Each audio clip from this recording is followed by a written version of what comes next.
All right. Also, we have Leo Santa Cruz, who's been with you for how long now?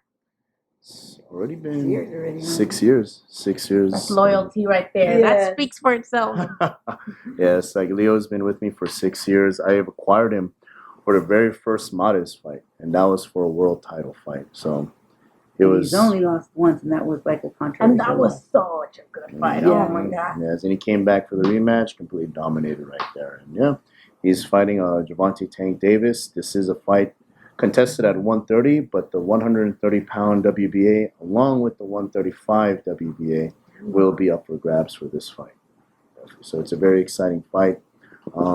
It's interesting. Yeah, I mean, it seems like it's a pattern. Like I'm getting a lot of fighters that are fighting against the stronger and bigger individuals.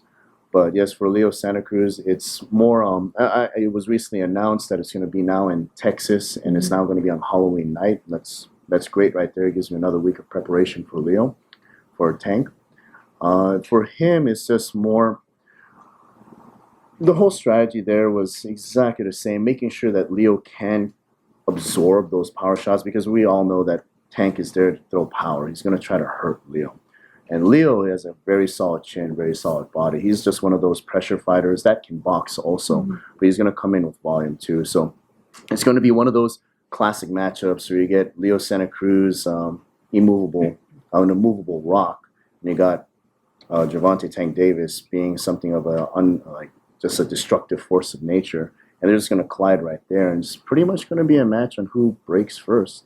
And I've been preparing Leo like immensely. This is probably one of the hardest conditioning camps he's been in, along with body tempering.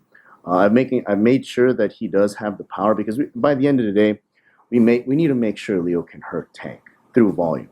There's we got to make sure every single punch is going to hurt him, and he's going to throw. My prediction, he's probably going to throw at least like 150 to 200 punches per round. I believe he's going to break a record. If this goes all the way to the 12th round, he's going to break a record in total punches thrown and connected in this fight, because he's going to come with everything. And this is what we're preparing Leo for, just an all-out war with Tank. How do you guys take the dismissiveness of fans? Like, Leo, skinny dude coming up, does not stand a chance against Gervonta. Some people are calling him a sacrificial lamb from PBC, serving him to Gervonta. Do you guys, take that as we need to kind of focus on this certain aspect of it, or do you guys just not let it get to you at all? I never let it get to me, because of the fact that these type of statements have come to me in the stable that we have through Jose Cepeda when he fought Ramirez. When they had that matchup, everyone's like, oh, Jose Cepeda, who's that? That's a nobody. It's like Ramirez is going to finish off in the 4th round. And there you go. Yes, and it's just literally, I've been dealing with these type of public eye statements, which I understand. It's casual boxing fans and also hardcore boxing fans that are fans of the opposition. They say what they need to say because they have complete support of the opposition. Completely okay with that. That's what my job is, and that's the value. That's the value that I hold from my job is that I bring the pretty much the most pristine strength and conditioning program I can provide for the fighter. So when they enter that ring, there's going to be absolutely no way possible the opponent will outcondition, outpower, outstrength my fighters. I have complete confidence in that, because I've ran into this situation all the time before. Like, right. My fighters are supposed to lose. They're just a tin can of sacrificial lamb. They literally come out of the fight like, oh, there's this guy. Yeah, like, wow. It's like that guy was amazing. It's like, I can't believe he did all that. Well, it's just all organized and systematic approach to strength and conditioning. It brings up the physicality. Let me say this. It's almost like he had said, it's like they're getting these dangerous fights, and I kind of see like the more these fighters are faced to more like a bigger and better fighter name, or a dangerous fight, that's when they come looking for him. Like, he's the man. So I know he's the man. So if you're out there, stop playing with your careers. Call my guy. By watching Gervonta's fight against Gamboa last, Gamboa was an older an older guy, right? And he did go, what was it, 11th round stoppage, right? With Which, one leg. yeah, so does that kind of give you like a kind of a better perspective of what you can expect? And Leo is obviously better than Gamboa. Does that make you feel like, okay, well, if Gamboa was able to, accomplish that, not getting knocked out cold by Gervonta, do you think that is like, oh, we got this? Oh yes, definitely. It's like, I mean, I always try not to let outside influences affect my mindset, because then that will start to trickle down into my programming and my structures. Like if I literally enter camp with Leo Santa Cruz with the Gervonta fight, I'm like, oh, I saw the Gamboa fight. It's like, I just need to work on Leo's conditioning. He's gonna just take him to deep waters and we'll win from there.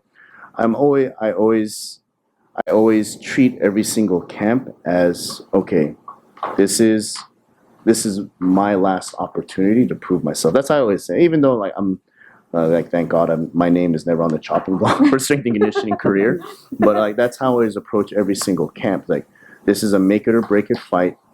Do your best. Program specifically for the need of the fighter to make sure that we can take advantages of the weakness, any perceived weaknesses of the opposition, and strengthen the fighter's strength tenfold. I always approach it. So I never really pay attention so much to, oh, it's like he performed a certain way at this fight. I just look at the common denominator. I literally just see like, okay, what has Gervonta done well? He's knocked out everybody. Okay, he's very explosive. He has a very hard punch. He's extremely fast. He comes forward.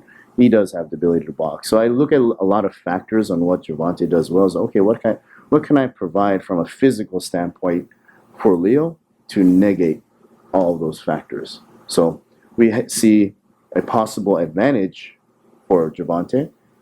How can I negate everything and give either Leo even ground or a huge advantage? So that's literally my job right there. Now, you two as coaches, and especially with the strength and conditioning and the nutrition and all of that, you guys, it's no secret that Gervonta does fluctuate in weight, and he does come in heavy. A lot of times he misses weight. We see that, when the paparazzi catches him, he's got a belly on him. What me and Coach Andy do is we rewire their whole system, learning how to eat, learning how to sleep.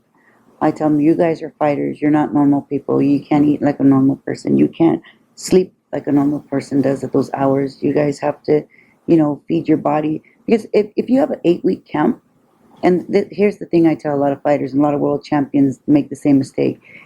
If you have an 8-week camp and you're 30 pounds overweight, you just wasted 4 weeks of that camp, Jenny Craig in it. Like, literally, like fat camp, I mean, in reality, it's like, no, it's funny. I know it was funny because it's supposed to make people laugh. It's a freaking joke when you start your camp 30, 40 pounds overweight.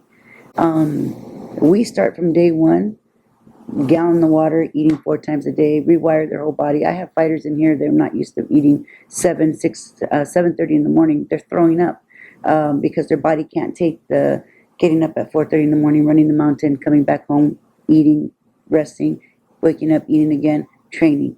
And it was just too much. It's clean. It's detoxing their whole body. So, and like I said, the fighters, the professionals that make millions of dollars, they have nutritionists, they have all these people, but they're not professional. And that's what he says, you got to respect the other person and be at weight. Don't wait 4 weeks into your camp. Now I dropped 30 pounds.